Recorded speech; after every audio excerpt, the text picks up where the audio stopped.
Yeah. Kasi daddy yun, nagtatabas. Ito naman, wala. Tapos hindi ko. Wala na ba? Yan na. Puro mukha ah.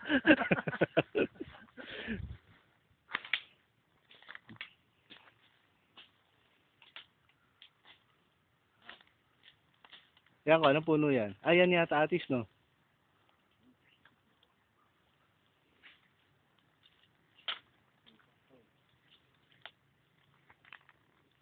So, mabilis sila maano mo. Nandun na agad, oh.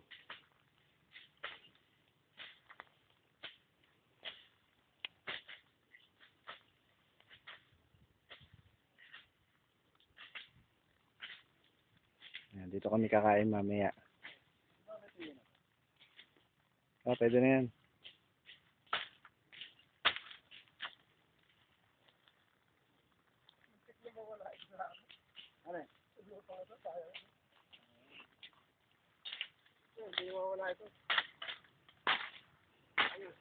Si Batang, oh. Galing magtaga, oh. Ipikit-pikit pa, oh. Ay, malinis ito para tulok mo lang ayos ang mga puno eh. Saan yung mga kahoy sa baba? Ay, bayan mo lang kaya niya. Yan di, anong puno yan? Langka. Ito, langka. Yan. Ito, kasoy daw. Ito, langka rin. Yan, kasoy. Kasi hindi lalaki ito pag hindi nahalawaan na eh. Bibila ko ng ipot ng manok. Kinakaano ko. Baka tutubo rito kahit ano eh. Ha? Ay, siya.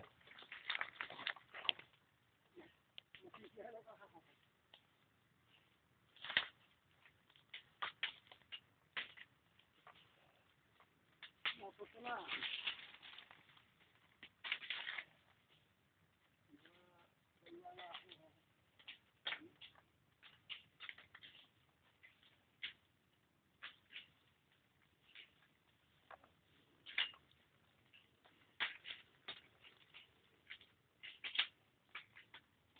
Kung may grass cutter, di mas madali, no? Hindi kaya. Hindi kaya yan? Pagkagay ito isa. Papang-maintain lang ang grass cutter.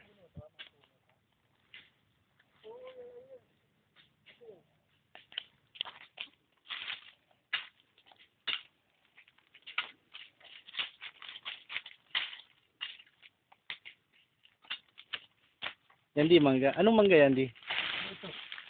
Paano, malalaman mo kung manggang pinalabaw yan o ano? Piko ito. Pag hindi piko, isang linggo. Ayan. Paano ba malalaman sa dahon yun? Kung pino ang dahon, agalakan. Piko. Piko.